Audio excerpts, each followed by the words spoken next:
Friend, जय हिंद। आज हम बात करेंगे यूपी स्कॉलरशिप को लेकर के। इस वीडियो में बात करेंगे यूपी स्कॉलरशिप 2023-24 को लेकर के। बात करें अगर हम कि इस यूपी स्कॉलरशिप के आवेदन की, तो जैसा कि आप सभी को पता है कि यूपी स्कॉलरशिप का फॉर्म फिल होना स्टार्ट हो चुका है। चाहे वो 9th का फॉर्म हो, 10th का हो, 11th का हो, 12th का हो, यूजी का हो, पीजी का हो। आप कुछ ऐसे काम हैं जो आपको ज़रूर कर लेने हैं, अन्यथा किस स्थिति में आप स्कॉलरशिप से वंचित रह जाएंगे।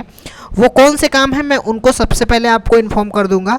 बट मैं और जैसे फ्रेश वाले हो, रिन्यूअल किन किन स्टूडेंट को फ्रेश करना है, किन को रिन्यूअल करना है, फ्रेश वालों को कैसे फॉर्म भरना है, रिन्यूअल वालों को कैसे भरना है, सारा कुछ आपको बताएंगे। बट उससे पहले मैं कुछ चीज़ें आपको और बताऊँ।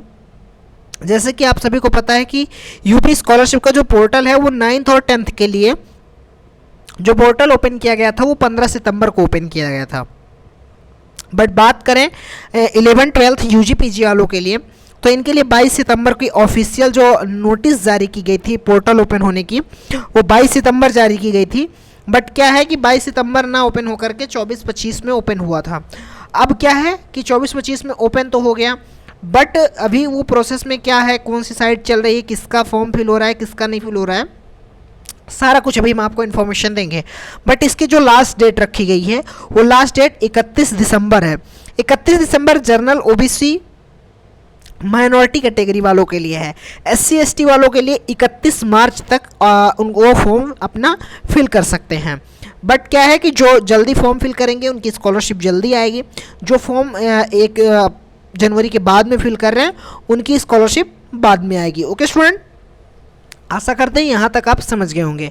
अब चलिए मैं आपको सबसे पहले बताऊं कि अगर आपने अभी तक चैनल को नहीं सब्सक्राइब किया है तो चैनल को सब्सक्राइब कर लीजिए, वीडियो को लाइक एंड शेयर कर दीजिए, जिससे आने वाली हर वीडियो आपको टाइमली मिलती रहे। इस चैनल पर आपको इन सभी चीज़ों से रिलेटेड अपडेट मिलती रहती हैं टाइम टू टाइम।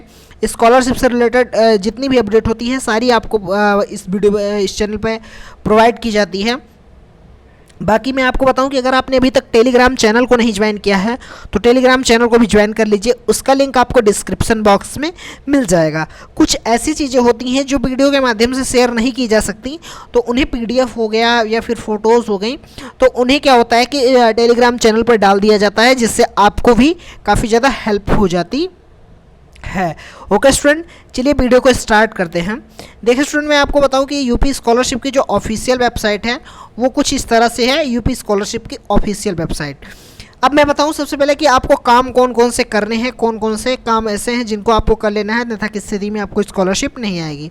आप अगर यूपी स्कॉलरशिप की ऑफिशियल पोर्टल ओपन कर पाते हैं तो आप कल ओपन करिएगा, या फिर जब भी आपको टाइम मिलता है आप पोर्टल ओपन करिएगा। उसके बाद यहाँ पे आप देखेंगे कि थोड़ा सा स्क्रॉल डाउन करेंगे। जैसे देखिए यहाँ पे मैंने ओपन किया तो जो ऑफिशियल वेबसाइट है, ऑफिशियल वेबसाइट का इंटरफेस कुछ इस तरह से ओपन होता है।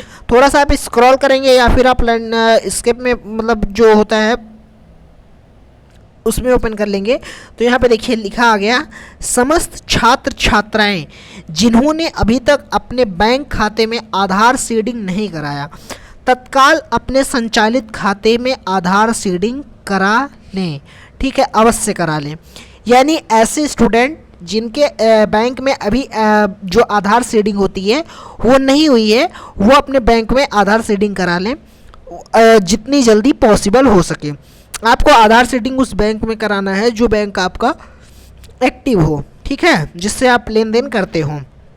अब मैं बताऊं कि आधार सीडिंग होता क्या है।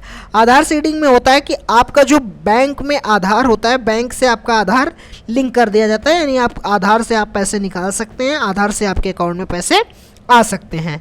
पहला काम आपको ये कर लेना है। दूसरा काम, आपको अपने आधार कार्ड में मोबाइल नंबर कंपलसरी है ऐड करवाना।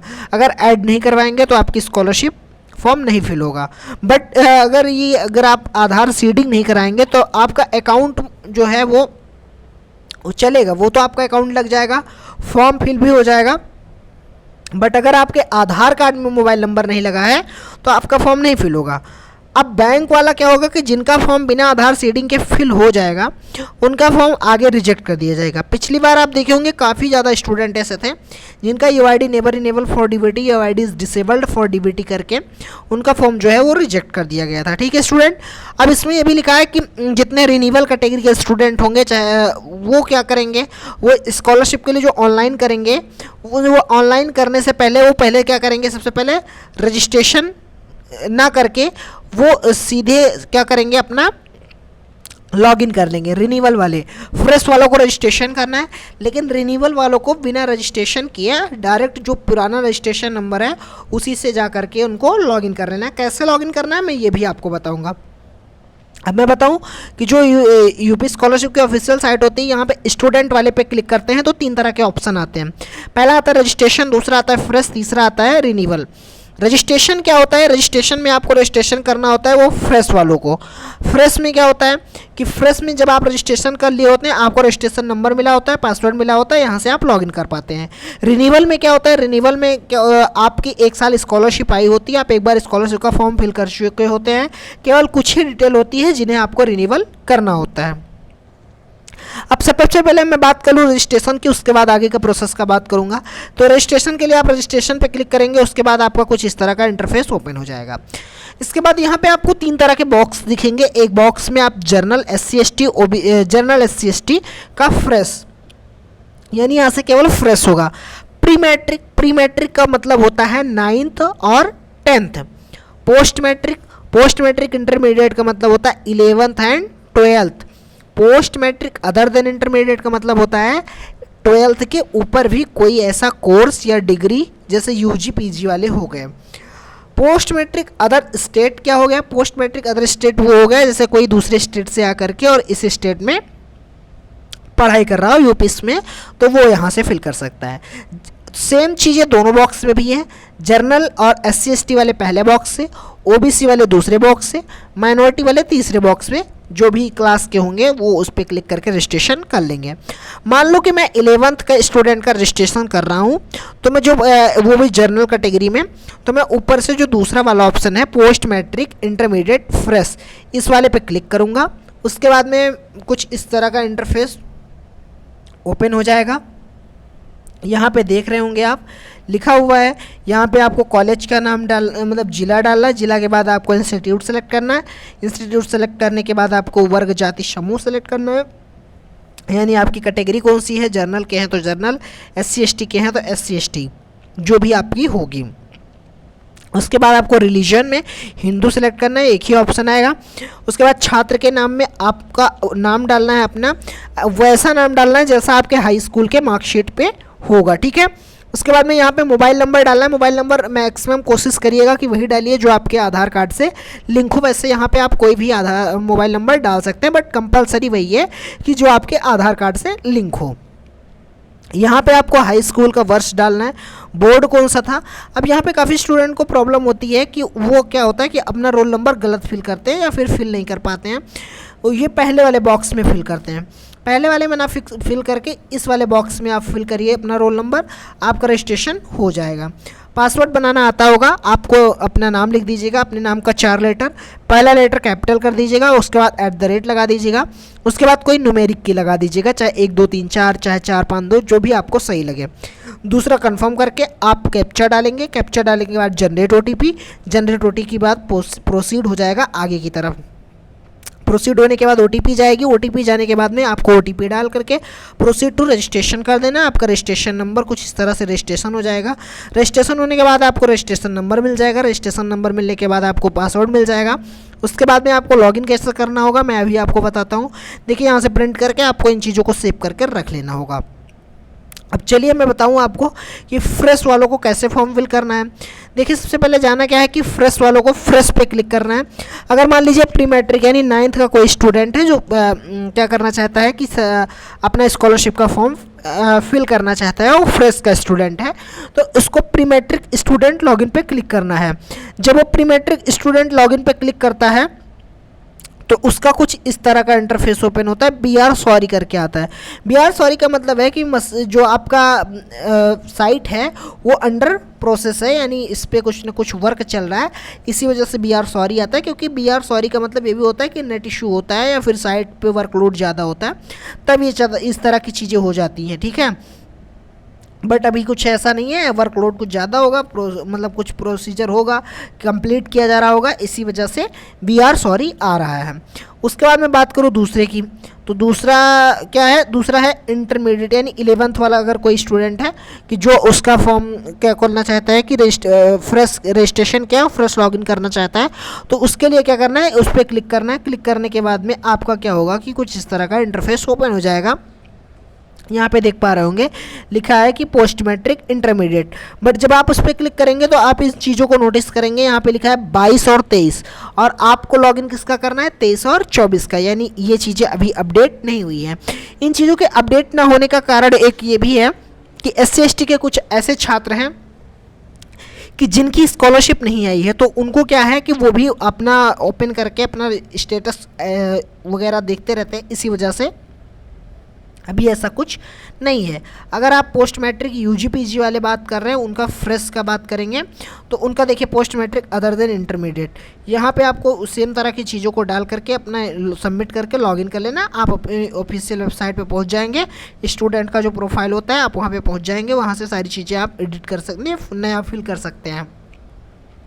अदर स्टेट के हैं तो अदर स्टेट वाले पे क्लिक करके आप कुछ इस तरह से, जो अदर स्टेट का ऑप्शन है मैं एक बार आपको दिखा देता हूँ।